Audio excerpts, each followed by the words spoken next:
Okay, hey everybody, this is Jared again. It's a cold December day in Tucson, Arizona, so I had to put on the long sleeve shirt. I'm painting. I did sanding already.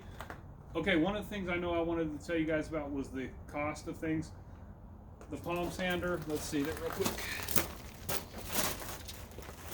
Okay, this is something I already had. I think I got it at Harbor Freight for like 20 bucks years ago. And if you don't want to do that, this was not bad. I used both, and I think this is almost maybe just as fast. And these you can get at literally the dollar store.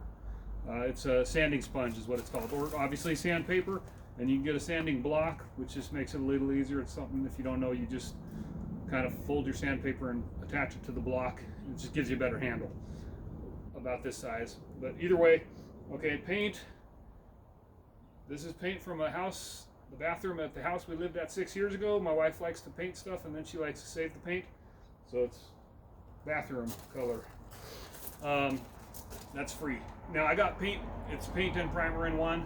You should definitely, I think, use primer. If you don't want to, paint it twice, you can get the paint with primer in one. I think a gallon of it's like 35 bucks. I hope this quart will be enough.